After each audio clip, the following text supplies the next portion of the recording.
ಓಂ ಗುರುಭ್ಯೋ ನಮಃ. ಗುರು ಶ್ರೀ ರಾಘವೇಂದ್ರ ಸ್ವಾಮಿ ನಮಃ. ಸಮಸ್ತ ಕನ್ನಡ ನಾಡಿನ ಜನತೆಗೆ ನಾನು ನಿಮ್ಮ ಪಂಡಿತ್ ಸಾಯಿ ಸ್ವರೂಪ್ ದೀಕ್ಷಿತ್ ಮಾಡುತ್ತಿರುವ ನಮಸ್ಕಾರಗಳು.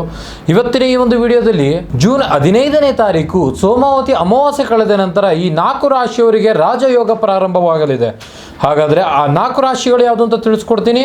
ಯಾರೆಲ್ಲ ಈ ಒಂದು ವಿಡಿಯೋ ನೋಡ್ತಾ ಇದ್ದೀರಾ ಕೊನೆವರೆಗೂ ವಿಡಿಯೋ ನೋಡಿ, ಹಾಗೂ ಹೆಚ್ಚಿನ ವಿಡಿಯೋಗಳಿಗಾಗಿ ನಮ್ಮ ಒಂದು ಯೂಟ್ಯೂಬ್ ಚಾನಲ್ನ ಲೈಕ್ ಮಾಡಿ, ಶೇರ್ ಮಾಡಿ ಹಾಗೂ ಸಬ್ಸ್ಕ್ರೈಬ್ ಮಾಡಿಕೊಳ್ಳಿ. ಮೊದಲನೇ ರಾಶಿಯಾಗಿ ವೃಷಭ ರಾಶಿ. ಮಹಾಲಕ್ಷ್ಮಿ ದೇವಿಯ ಒಂದು ಕೃಪಾ ಸ್ಥಾನದಿಂದ ನಿಮ್ಮ ಆದಾಯದ ಮೂಲ ಹೆಚ್ಚಾಗುವಂತದ್ದು, ಉದ್ಯೋಗದಲ್ಲಿ ಪ್ರಗತಿ ಮತ್ತೆ ಸಂಬಳ ಹೆಚ್ಚಾಗುವಂತ ಸಾಧ್ಯತೆಗಳು ಬಹಳ ಇದೆ. ವ್ಯಾಪಾರಸ್ಥರಿಗೆ ದೊಡ್ಡ ಪ್ರಮಾಣದಲ್ಲಿ ಒಂದು ಲಾಭ ಸಿಗುವಂತದ್ದು, ನಿಮ್ಮ ಕಠಿಣ ಪರಿಶ್ರಮಕ್ಕೆ ತಕ್ಕಂತೆ ಉತ್ತಮವಾದಂತ ಫಲ ದೊರೆಯುವಂತದ್ದು. ಎರಡನೇ ರಾಶಿಯಾಗಿ ಸಿಂಹ ರಾಶಿ. ಸಮಾಜದಲ್ಲಿ ನಿಮ್ಮ ಗೌರವ ಮತ್ತು ಪ್ರತಿಷ್ಠತೆ ಹೆಚ್ಚಾಗುವಂತದ್ದು, ಹೊಸ ಉದ್ಯೋಗ ಅಥವಾ ಒಂದು ಏನಾದ್ರೂ ಒಂದು ಹೂಡಿಕೆ ಮಾಡಬೇಕು ಅಂದ್ರೆ ಇದು ಒಂದು ಒಳ್ಳೆಯ ಸೂಕ್ತ ಸಮಯ.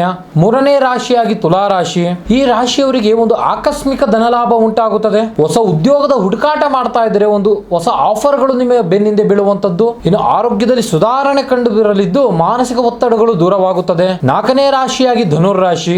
ನೀವು ಕೈಗೊಳ್ಳುವ ಪ್ರತಿಯೊಂದು ಕೆಲಸದಲ್ಲೂ ಯಶಸ್ಸು ಸಿಗುವಂತದ್ದು, ಹೊಸ ವಾಹನ ಅಥವಾ ಮನೆ ಖರೀದಿಸುವ ಕನಸುಗಳು ನನಸಾಗುವಂತ ಯೋಗಗಳು. ಈ 4 ರಾಶಿಗಳಲ್ಲಿ ನಿಮ್ಮ ರಾಶಿ ಇದ್ದರೂ ಇಲ್ಲದಿದ್ದರೂ ಓಂ ಮಹಾಲಕ್ಷ್ಮಿ ದೇವಿ ಎಂದು ಕಮೆಂಟ್ ಬಾಕ್ಸ್ನಲ್ಲಿ ಕಮೆಂಟ್ ಮಾಡಿ, ಹಾಗೂ ಹೆಚ್ಚಿನ ಜನರಿಗೆ ಈ ಒಂದು ವಿಡಿಯೋನ ಶೇರ್ ಮಾಡಿ.